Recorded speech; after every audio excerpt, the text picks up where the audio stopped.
warahmatullahi wabarakatuh. Waalaikumsalam warahmatullahi wabarakatuh. Alhamdulillahilladzi faddalana ala katsirin min ibadihi al-mu'minin. Asyhadu an la ilaha illallahul malikul haqqul mubin. Wa asyhadu anna sayyidana wa nabiyyana Muhammadan abduhu wa rasuluh shadiqul wa'dil amin.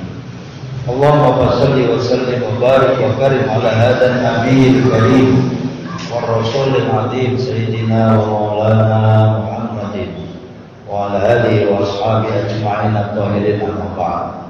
Allah ta'ala fi kitabihil karim wa huwa asdaqul qailin. A'udzu billahi minasyaitonir rajim. Bismillahirrahmanirrahim. Idza asabathum musibah qalu inna lillahi wa inna ilaihi raji'un. Wa qala Rasulullah sallallahu alaihi wa alihi wasallam idza mata ibnu adam inqata 'amalu illa min salasin shadaqatin jariyatin aw 'ilmin yuntafa'u bihi aw waladin shalihin yad'u lahu. Sadaqallahu ma'aliyul azim wa ballagha rasul habibul karim wa nahnu ala dzalika minasyahidin wasyakirin walhamdulillahi rabbil alamin.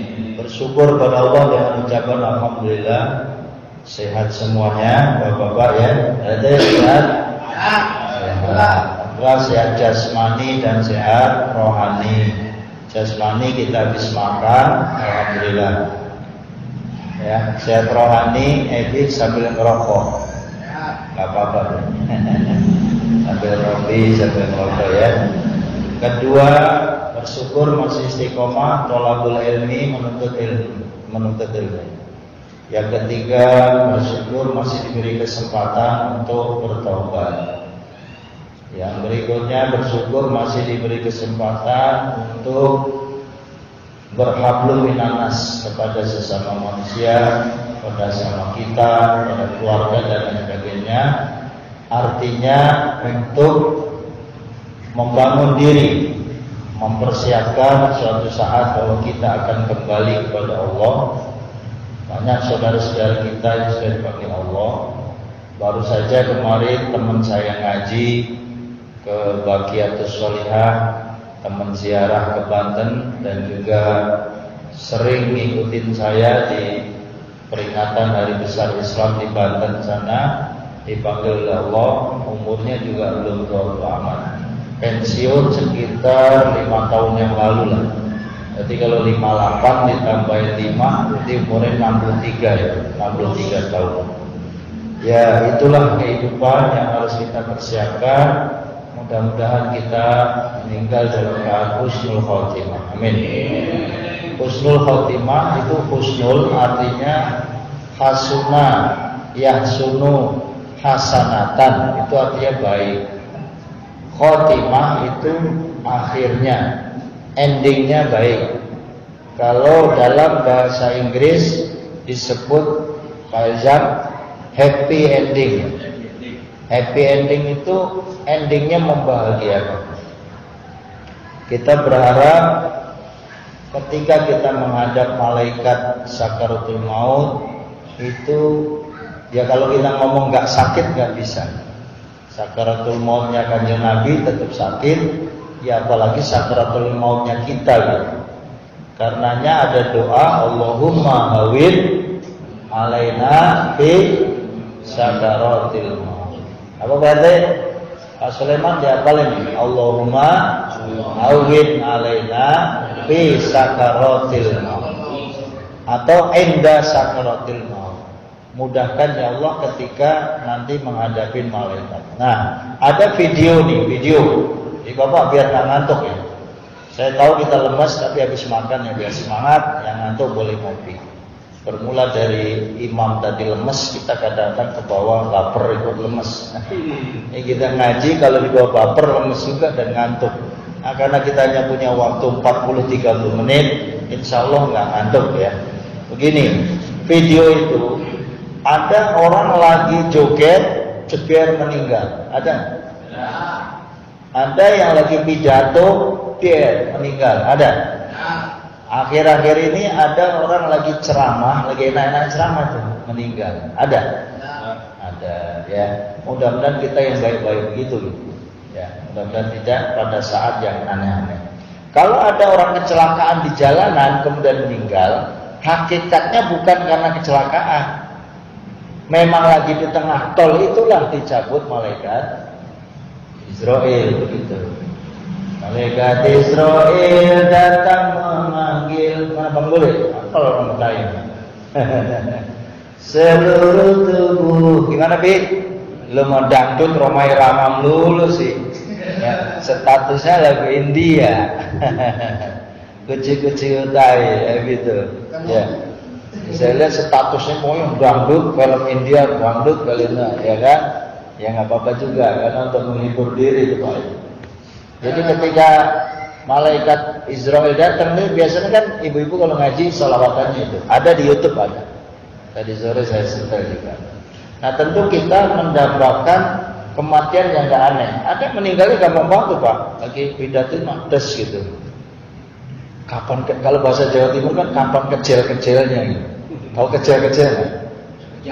Kejang-kejang itu kejang-kejang. Kan ngerinya ketika dipanggil itu karena sakit ya, dari kaki ke atas nih, dari sini dingin, kaki mulai dingin. Atasnya hangat, di atasnya dengkul masih hangat, di bawah dengkul udah dingin. Ciri-ciri udah mau diambil itu dari bawah dipegang Pak, dingin, kakinya dingin. Bukan langsung dilihat sini di tenggorokan. Masa orang meninggal yang dipegang tenggorokannya dari bawah dulu. Kalau langsung dari atas ngeri ya. Ya kalau dicabut dari ubur-ubur kan ngeri banget tuh Pak. Dari bawah dulu. Sakitnya dirasa pelan-pelan.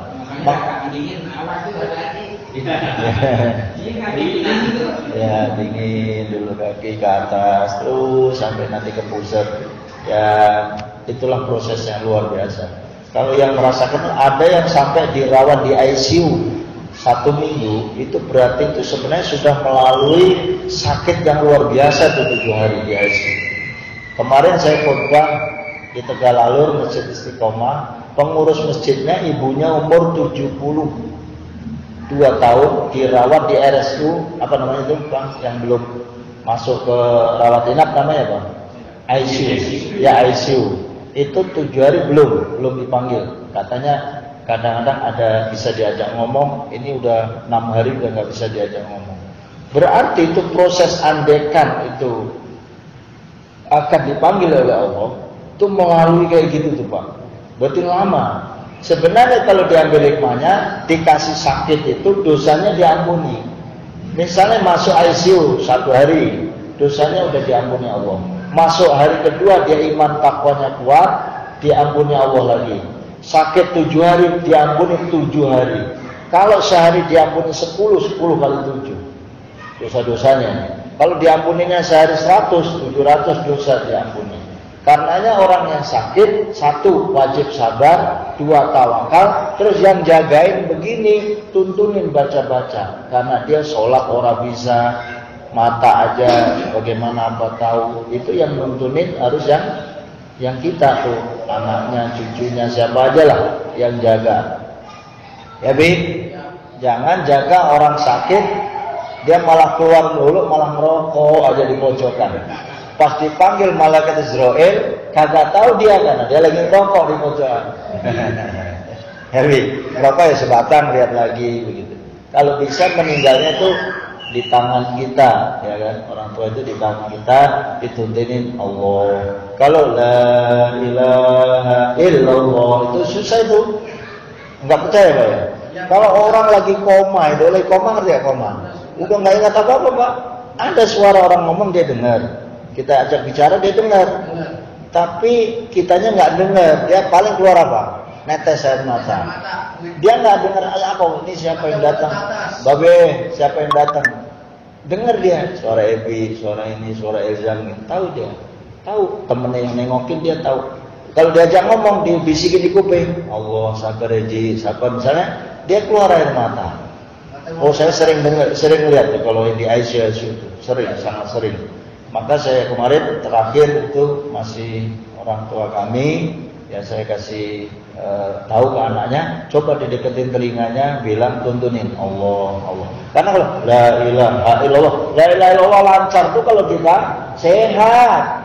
Nah kalau lagi begini la ilaha illallah ya, la ilaha illallah, la ilaha illallah lancar lagi duduk begini. Apalagi depannya ada nasi padang, lancar lah la ilaha illallah. Ada kopi, ada ini, ada semangka, ada apa tahu kalau kita tahlil lancar Pak. Tapi kalau udah di rumah sakit yang ICU itu nggak bisa apa itu Pak. Tolong yang bisa menyelamatkan, katanya pengen husnul khotimah. Siapa yang bisa nyelamatin? Anaknya, orang tuanya. Kalau yang sakit anaknya berarti orang tuanya. Kalau yang sakit orang tua ya anaknya atau family, adik, jangcing. Siapa baik yang nungguin dipesenin. Maka itu gunanya ngaji. Jangan malah ditinggal ketika lagi begitu. Ya gantian lah. Kalau anaknya 5 ya satu terus dah. Lu duluan dah. Gua ngerokok dulu. Bisa tuh Bi. Jangan 5-5-nya nungguin aja. Seminggu orang mati-mati katanya. Ada juga tuh anaknya nunggu gitu. Pak Ustadz, anak saya, emak saya udah dirawat 7 hari di ICU. Kirain mah cepet dipanggilnya.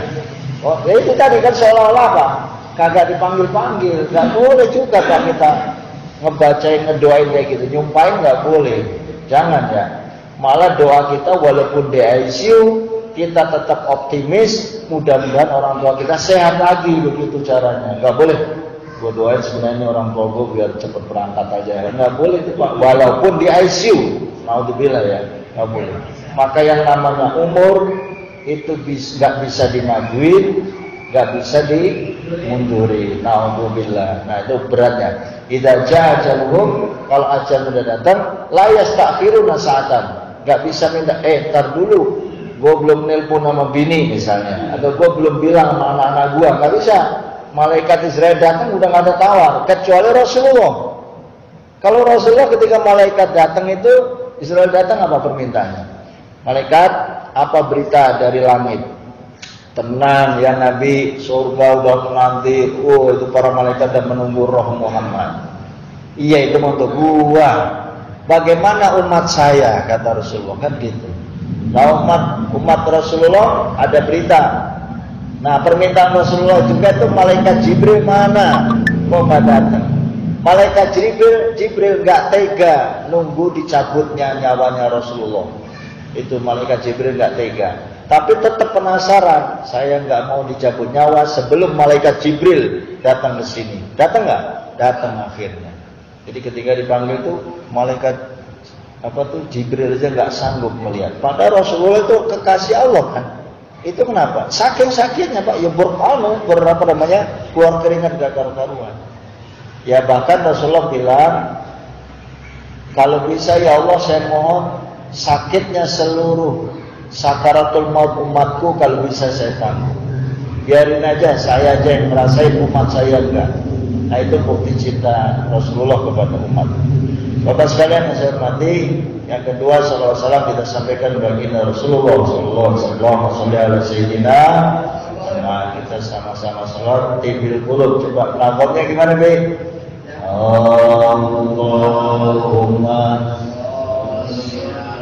tibil qulub wa daya afiyatin abdani wa shifayah وَنُورِ الْأَبْصَارِ وَضِيَائِهَا وَعَلَى آلِهِ وَصَحْبِهِ وَسَلِّمْ اللهم صل على سيدنا Muhammadin bil qulub wa dawaiha. Sama-sama.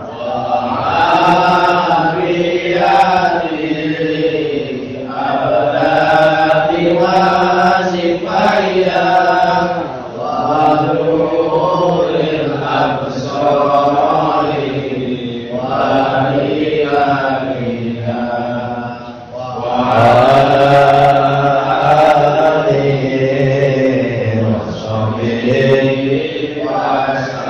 Sallallahu Muhammad.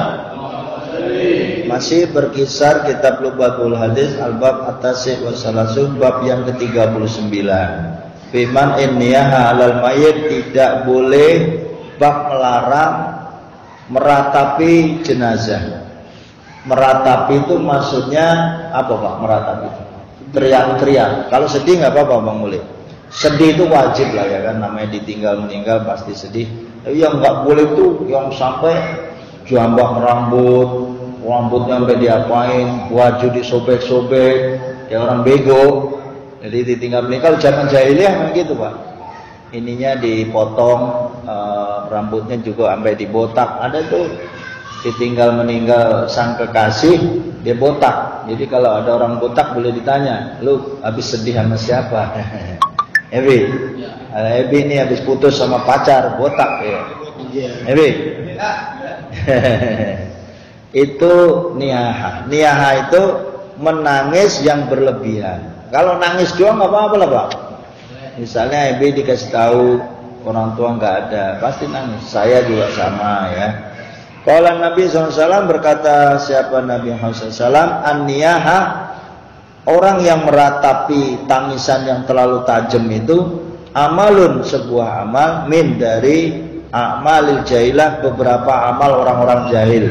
Jadi kalau kita kebangetan nangisnya, guling-guling, atau nonjok-nonjokin tembok, atau banting-banting gelas, atau mukul-mukulin gebrak-gebrak meja, nah itu keterlaluan. Itu yang dilarang oleh agama. Kalau nangis nggak apa-apa.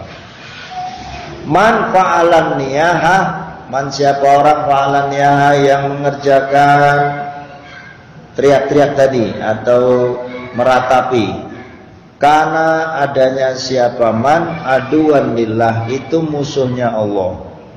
Musuhnya Allah dan wal malaikah, musuhnya malaikat. Wan nasi ajmain, dan manusia semuanya. Apa maksudnya? Siapa yang meratapi jenazah sampai kebangetan, itu malah dianggap memusuhi Allah, malaikat, dan sesama manusia. Allah SAW bersabda, kanjeng Nabi SAW, taji'un naihatu yaumil qiyamah tanbahu kanabhil kalbi. Akan datang, taji'u itu kayak kalau cewek memang pakai ta, kalau cowok yaji'u. Kalau fiilnya madhi ja'at kalau cewek. Ini kalau ini yaji'u, cewek taji'u. Akan datang anaihatu, orang yang meratapi jenazah ya, anaihatu, wanita yang meratapi jenazah, yaumal qiyamati, pada hari kiamat, tanbahu ya, dia akan menggonggong. Tahu menggonggong Bi? Praktekin. Coba kayak apa menggonggong? Kayaknya punya pikiran juga dia disuruh praktekin. Oh enggak. Sorry ya Bi, canda Bi. Lo jangan baper Bi jadi orang. Ngerokok aja Bi, ngerokok. Ngerokok masih ada? Masih ada. Kalau nggak ada bilang Bi. Kalau bilang dikasih, kata Pak Soleman. Kalau nggak punya duit ya ngomong aja dikasih. Jadi wanita yang mungkin suaminya meninggal, dia meratapinya terlalu tajam, menggonggong karena bil kalbi, seperti gonggongannya anjing. Kalbun itu anjing. Jadi kalau ente di negara Arab dibilang anta kalbun, ente anjing. Jawab ente apa? Oh ente Pak. Iya benar. Kalau salam taji'un na'ihat yaumil qiyamah sya'ta'a, orang yang wanita yang teriak-teriak itu akan datang di hari kiamat sya'ta'a, wajahnya kusut awur-awuran. Lihat cewek yang awur-awuran, ya cewek kayak bangun-bangun tidur, orang sikat gigi, belum cuci muka, belum apa, dandan, belum sisiran, ya awur-awuran wajahnya. Gobro'a, rusuh. Kalau sya'ta'a kusut, gobro'a rusuh, itu cewek kalau datang nanti. Alaiha, di atasnya, yang atasnya cewek itu Jilbabun, selimut. Jadi udah rusuh, dia dapat selimut min narin, dari neraka. Nauzubillah. Enak apa enggak? Enggak enak. Jadi kalau bersedih jangan keterlaluan. Ditinggal meninggal suaminya, bersedih, nangis dan lain sebagainya. Cerita kebaikan suaminya itu boleh. Cerita kebaikan temennya boleh. Yang enggak boleh cerita apa, Pak? Cerita kejelekannya, enggak boleh. Ini si mayat ini kemarin waktu hidupnya begini Pak RT, enggak boleh tuh Pak RT. Ini dulu zaman lagi hidupnya nih, jenazah ini begini, enggak boleh. Pokoknya aibnya ditutup, diam aja, yang diceritain ke amal solehnya. Amin. Dia orang baik, sering traktir saya, sering bagi duit saya, sering ngasih rokok walaupun sebatang. Pak D, sering-sering aja ngasih Ebi Pak D.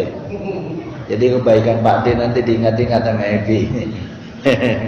Ya kan, sering traktir, sering ngasih kopi gitu. Ya. Ya memang orang itu kalau udah nggak ada kan ada dua. Mau diceritain kebaikannya apa keburukannya, ya kita kan pengen yang baik-baiknya. Kalau doa kita apa? Allah mastur uyubana. Ya Allah, tutupilah uyubana itu apa Pak Haji? Aib-aib kita. Nah, Pak Haji Ahmad, andai kita semua ini dibuka aibnya oleh Allah, waduh, nggak duduk di sini kita. Cuma kita ini semua lagi ditutup aibnya oleh Allah. Amin ya Rabbal Alamin. Dan tidak boleh hamba Allah membuka aib orang lain, kecuali untuk kepentingan, kalau di dalam dinas itu apa ya, kepentingan hukum. Ya aib enggak usah lah, tutupin aja. Naudzubillah ya. Lagi belajar nih, mudah-mudahan kita bisa sedikit-sedikit ya Bi. Tapi kalau misalnya kita memaafkan nggak apa-apa Bi. Dalam rangka pendidikan, kata Ebi, ya nasib,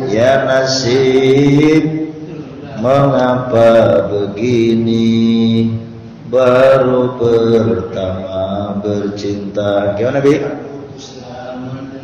Sudah.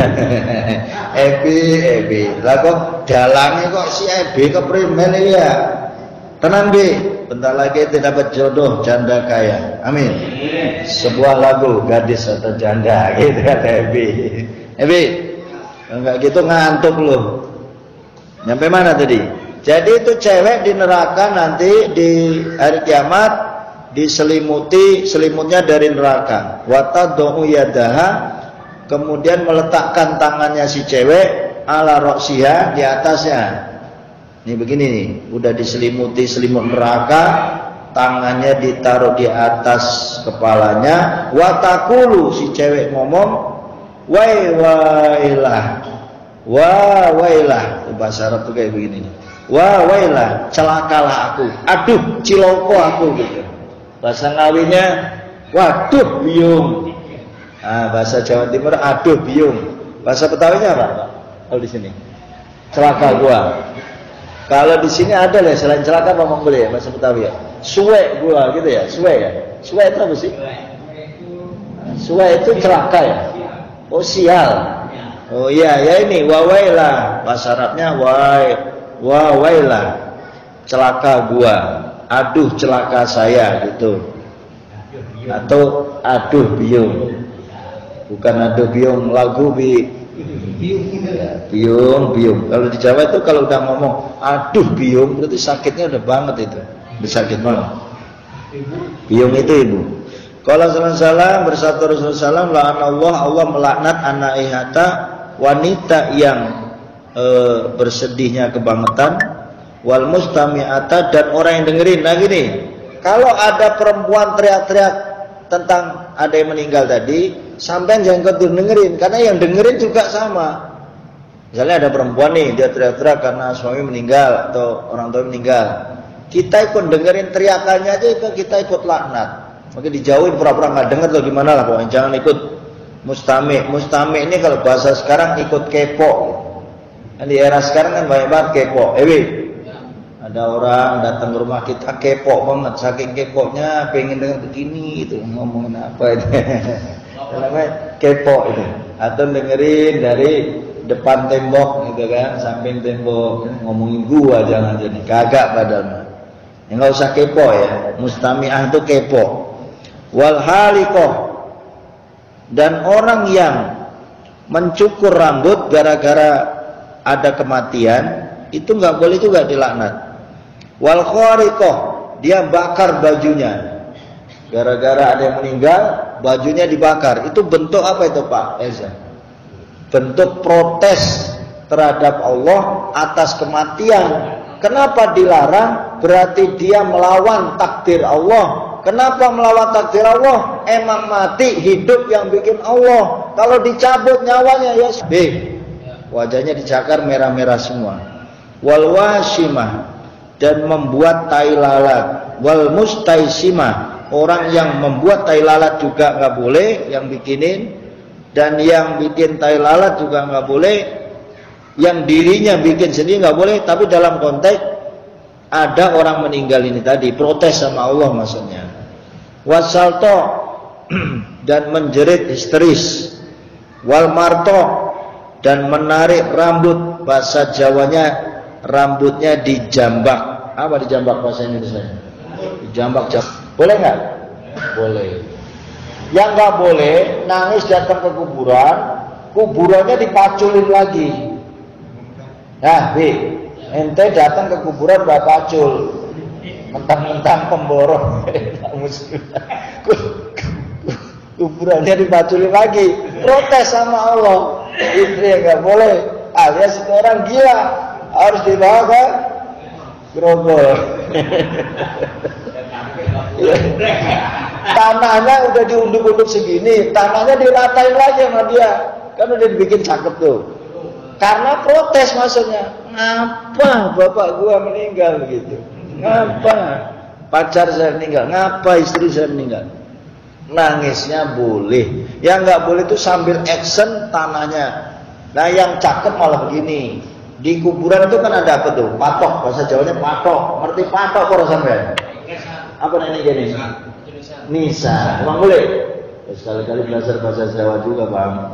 Patok bahasa Jawanya ini bahasa itu yang ada tulisan innalillahi umur wa RT sekian lahir dan sekian wafat dan sekian apa namanya? Nisan.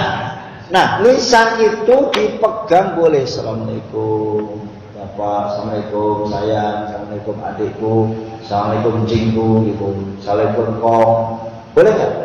Dipegang aja sambil dicium. Boleh apa boleh? Boleh. Sampai yang bilang haram itu yang salah. Dicium menandakan hormat kalau itu engkong kita, kalau itu pacar kita, istri kita, adik kita ya tanda sayang. Kalau itu ulama besar. Yang rokok siapa? Enggak, yang lewat yang rokok. Nah, tapi kita menghormati juga karena waktu hidupnya beliau merokok, kita kasih rokok, apalagi sebungkus dah. Nah, Pak RT yang datang dan diambil. Ya, itu bukan itu bercanda ya. Andai kan ditaruh, ada yang naruhin kelapa. Ada yang nyiram pakai air, dia baca-bacain dulu biar adem katanya kuburannya. Itu mau masuk akal, nggak masuk akal, nggak ada yang salah. Yang salah tadi tanahnya diawur-awur, dilempar-lempar ke atas, bangunannya bahkan misalnya dicabut lagi sama dia. Itu baru bego. Itu yang dilarang. Tapi selama malah dicium, disayang, dipeluk, ya Allah, orang tua saya dengan syafaat Rasul jangan kau siksa ya. Itu kalau saya pakai bahasa Arab. Tapi kalau bapak-bapak nggak bisa bahasa Arab, ya Allah melalui syafaat Rasul jangan kau siksa ibu saya. Nangis kita di situ. Ya Allah melalui syafaat Rasul bapak saya jangan siksa.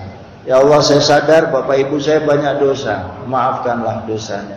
Ya Allah pokoknya sekali ini saya berziarah, minimal ketika saya berziarah jangan kau turunkan siksa di situ aja ya. Sabar Bi, namanya ilmu. Dapat ilmu baru nggak Bi? Dapat. Minimal ke kuburan tuh nggak santai. Santai aja Bapak. Bi juga lagi baik-baik aja Bapak. Tenang aja Pak. Udah cuek aja Pak di kuburan mah. Ya kalau malaikat datang Bapak rasain aja.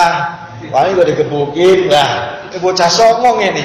Itu datang minta didoain. Bapak kita tuh. Apalagi dari rumah, di rumah didoain. Kayak ibu saya kan di Jawa Timur, doain dari sini nyampe itu. Fatihah khususnya ngaruhi ibu saya sebut binti, nyampe itu Fatihah, nggak diseksa itu. Ketika misalnya naudzubillah misalnya ibu kita dapat siksa, ketika dibaca Yasin dan Fatihah itu hilang siksanya. Apalagi yang tiap Jumat ya. Saya lihat juga ada ke teman-teman ya, yang boleh anak-anak tuh rajin ziarah kubur tiap Jumat, itu juga bagus. Kita kan kadang-kadang setahun sekali aja nggak mau. Setahun sekali ngapain? Ziarah. Ziarahnya bulan apa? Ramadan atau habis Lebaran. Itu aja ogah, nggak salah Pak. Itu harus didatang ya orang tua kita itu. Sehingga kita nanti ketika nggak ada juga sama diperlakukan begitu. Amin. Nah, tenang B. Ya. Mizmarun inda ni'matin. Mizmar artinya, nah ini B nih. Baru ngomongin lagu ya B ya. Ini berat nih, hadisnya sahih enggak nih? Dua suara yang dilaknat dunia akhirat. Mizmarun, musik. Lebih, enak nggak enak lu dengerin aja bi. Indah nikmatin main musik ketika lagi dapat kesenangan. Waronatun indah musibah. Ronah itu apa? Menjerit-jerit ketika dikasih musibah. Giliran dikasih enak, maksudnya dia bermain musik. Ketika dikasih nggak enak sama Allah, teriak-teriak dulu. Bahasa teriak-teriak sini ngeluhnya ngeluh dulu. Kalau dia lagi nggak enak, tuh sekantor tahu semua dia lagi ngeluh. Nah ini naudzubillah ya. Jangan kalau bisa. Tapi pengertian musik di sini adalah musik yang diharamkan. Ya kan ada juga musik yang mungkin ada telanjangnya, musik apa mas namanya, striptease. Ada lagi musik yang mengundang maksiat. Kalau penyanyinya dia you can see, apa tuh you can see, tau nggak itu? Kaosnya kelihatan, roknya tuh naik ke atas, kan itu bahaya. Tapi kalau musiknya dia pakai jilbab, bajunya panjang, ada kan? Qasidah, apa lagi bang? Gambus. Makanya kalau ada pesta, misalnya kita ngundang musik, usahakan penyanyinya dipesan pakai baju yang sopan, jangan baju yang mengundang maksiat. Itu kan arahnya ke situ. Kalau salah man khoroko, man siapa orang khoroko yang menarik-narik biadi dengan tangannya. Jaiban, baju atas, ini apa namanya? Jaiban itu ini nih. Apa Pak? Kerah. Jadi kerahnya ditarik-tarik ke atas, au qadasa qadan atau mencakar-cakar pipinya, au dorobau atau memukul-mukulnya, au naha atau meratap indal musibah ketika musibah. Karena asyan lillah wa rasulih, orang itu bermaksiat kepada Allah. Justru ketika kita teriak-teriak ada di depan jenazah, kan protes tuh, saya nggak terima pokoknya meninggal hari ini. Waduh, kalau ada orang begitu bahaya itu malah Pak. Jadi nangis-nangis saja, paling dipeluk sama saudaranya kan, nangis dipeluk, nangis peluk, nangis peluk. Ada yang pingsan, nggak apa-apa kalau pingsan karena nggak kuat kan. Nah kita yang deketin yang pingsan itu dilus-lus, bacain doa, ayat kursi dan lain-lain, biar yang pingsan itu bangun. Biasanya dikasih apa Pak? Minum ya. Kasih minum atau bikinin kopi kalau dia hobinya ngopi mah, biar dia bangun. Tapi orang lagi gitu kok disuruh ngopi tuh Ustaz, iya kalau mau, kalau nggak mau ya jangan dipaksa, minimal air putih. La yahilu limana antatroha sya'ra rasiyah indal musibah fa in tarahat sya'ra rasiyah kata Allah fi kulli syar'in. A'udzubillahi min dzalik. Ini lebih parah nih Pak nih. Tidak dihalalkan seorang wanita antatroha mencabut-cabut sya'ra rasiyah. Sya'ra rambut rasiyah kepalanya indal musibah ketika dengan musibah fa in tarahat apabila mencabut juga sya'ra rasiyah rambutnya. Pade, maksudnya dicabut tau ya. Nah kalau dicabut ubannya mas mending ini cabut semua. Berarti kan kayak orang stres. Kata Allah mencatat baginya laha bikuli sya'rotin setiap cabutan rambut hayatan satu ular ala a'dha'iha yaumal qiyamah. Nanti akan dikasih ular di badannya di hari kiamat kalau dia protes terhadap Allah dengan mencabut apa? Rambutnya. Naudzubillah. Bagaimana dengan yang gundul itu kalau kayak gitu? Wa kanat mimman asallahu ala anallahu wal malaikatu wal anbiya wa nas ajmain. Allah melaknat orang-orang yang seperti itu karena dianggap bermaksiat pada Allah Subhanahu wa taala. Kalau sallallahu alaihi wasallam malam latul hududa, tidak termasuk bagian dari umatku orang yang menampar hududa wajahnya, wasyaqqa dan merobek aljuyuba kerah bajunya, wada'a bidakwal jahiliyah dan teriak-teriak seperti teriakannya jahiliyah. Nauzubillah. Kesimpulannya apa Pak Elzam? Jadi kalau ada orang meninggal, saudara, pacar, istri, anak, bocah masih muda, bagaimana nih? Punya anak 4, meninggal 1, nangis gak karu-karuan karena saking sayang ke bocah, makan ini, sekolahnya lagi asik, apalagi nyenengin lah sama orang tua, diambil Allah 1, protesnya gak karu-karuan, marahnya karuan, ini malah dilaknat Allah. Nggak usah. Ya Allah, setiap bernyawa Engkau yang punya, Engkau ambil anak saya. Ya nangis menangis tetap pasti kan. Yang gawatnya lagi, anaknya hanya satu-satunya diambil sama Allah. Siapa contohnya? Ketika kejadian siapa itu? Peristiwa Nabi Ibrahim disuruh menyembelih Nabi Ismail kecil, itu juga luar biasa. Tapi beliau pasrah, tawakal, ini milik Allah, mimpi 3 hari berturut-turut, mimpinya benar. Akhirnya malah Allah melihat keikhlasannya Nabi Ibrahim, diganti dengan kibas, artinya diganti dengan potongan hewan kurban. Maka kurban itu menjadi sampai hari ini. Itu nggak masalah. Ya, orang yang punya anak 1 tapi meninggal dunia, itu intinya ujiannya luar biasa. Ya, semoga kalau kita diuji, kita diberikan kesabaran, amin. Diberikan kesehatan, amin. Kita nggak ikut stres, amin. Dan kita masih doyan makan. Ini ada rumus sih Pak, saya udah musyawarah sama keluarga. Kalau kita meninggal, nggak usah terlalu merepoti yang ahli waris. Tahlilannya cukup jam ba'da isya sampai 9, jam 10 pada istirahat, tutup pintu bukan apa-apa. Bukan nggak boleh nih, yang mau gaspol ngaji Quran sampai pagi silakan. Tapi itu terlalu merepotkan ini, saking repotinya jam 1 malam bikinin nasi goreng, bikinin indomie, kan repot. Malah nggak istirahat, akhirnya yang meninggal mau udah kemana tahu. Ini yang masih ahli waris malah pada sakit semua gara-gara masuk angin, 7 hari dia begadang. Jadi Islam itu agama yang gampang, tahlilannya jam 9 jam pada isya sampai 90. Besok tahlil lagi sampai 7 hari. Kalau dia digaspol sampai subuh dia begadang, kan gak enak Pak, dia mau tidur di kamar kalau dengar dia baca ayat Quran. Ini tuan rumahnya kemana sih? Gua ngaji di sini, lu bukan nemenin gua lo, malah tidur ngorok. Nah, dia kan sama-sama gak ikhlas.